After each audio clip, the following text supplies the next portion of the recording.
Quinnipiac University students are shocked that such a violent act could occur in such a quiet community. Could a name change be worth over $9 million? That's the question before New Canaan right now. Affirmative action isn't used as a tiebreaker, but they do say that there's benefits to having a diverse campus. The added academic pressure that comes with it leads students to become depressed and even commit suicide. Quinnipiac students are ready to pack up the books and head out of the library.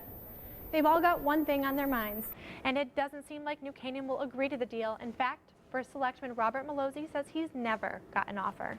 The new budgets would allow schools to put in security systems like this one here. After months of training, it all comes down to this. Worried that Hurricane Sandy would pose a setback, they found that its impact has been more positive than negative. And a search is still on for an Eastern Connecticut State University student who went missing last week. Quinnipiac University students are on edge after a student was violently attacked on April 14th while she was sleeping in her off-campus home. Police say the victim woke up at 4 a.m. to the intruder sexually assaulting her. The attack occurred for more than 2 hours, and when she yelled for help, he strangled her, punched her in the face, and even threatened to kill her. The university sent out a notice the day after the attack, warning students to be vigilant with their safety and to report any suspicious activity. Quinnipiac senior Dawn Lai says students are definitely taking the threats seriously. Students are taking it really seriously. I've talked to a lot of my friends, and everyone's checking their door twice, 4 times, making sure it's locked, make sure all their roommates know to lock the door and everything. Right now, police are unsure whether the suspect knew the victim or if he had been stalking her. They say he might have gotten into the house through an unlocked door. Quinnipiac University students are shocked that such a violent act could occur in such a quiet community. No, I never thought anything could happen like this just because it's such a small town and everyone knows each other. But if you think about it, once we move off campus, I guess it opens the doors to a lot more. Allie Cordy, WJRN News. A lot of pressure is definitely created at Ivy League schools just because people are so driven. Now, despite popular beliefs, Yale University students don't believe that attending an Ivy League university and the added academic pressure that comes with it leads students to become depressed and even commit suicide. I mean, I totally understand that, right? Just because I say I don't feel the pressure doesn't mean that other people don't feel it, right? I definitely acknowledge the fact that there's something like that. Quinnipiac University professor Ju-Won Lee went to Yale and is currently attending Columbia, both Ivy League schools. He says the media are to blame for making Ivy League schools look bad, when in fact, suicides occur at non-Ivy League schools too.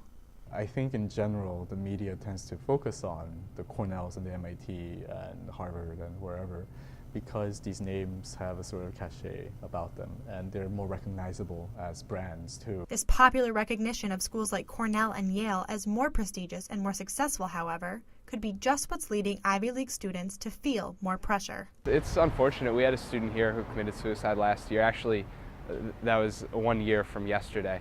And obviously it's unfortunate, and you wish people would talk about these things before they take those kinds of actions.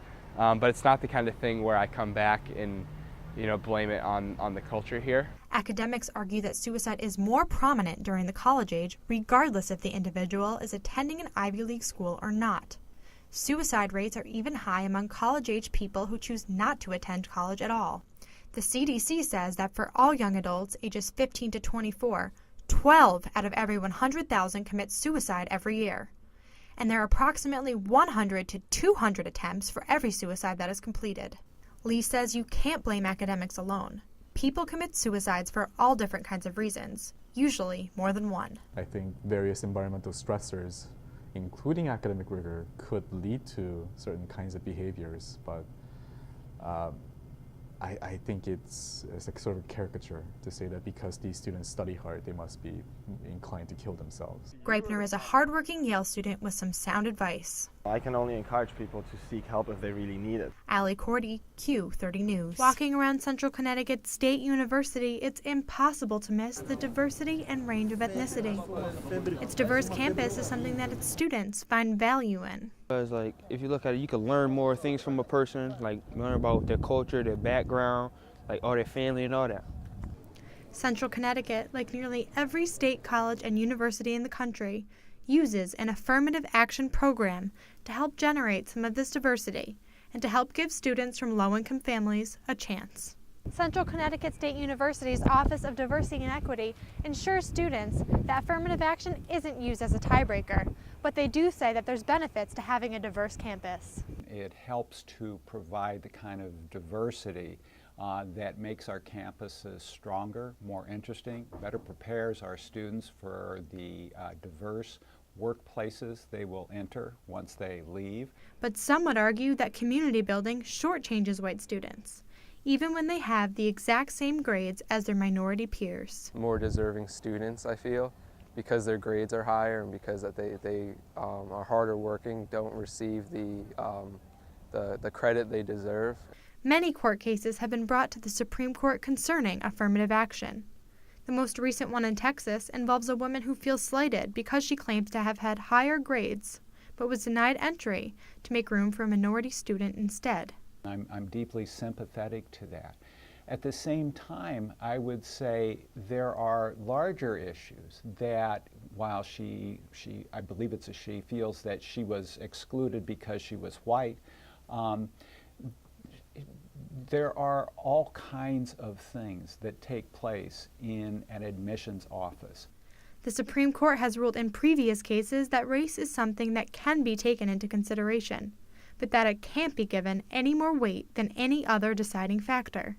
Students will probably always complain, but McLaughlin says that all schools have a system to help them choose who to bring to campus, whether it's athletes or students in a particular major. Each school has its own identity, and admissions counselors do their best to keep their school's identity intact. Allie Cordy, Q30 News.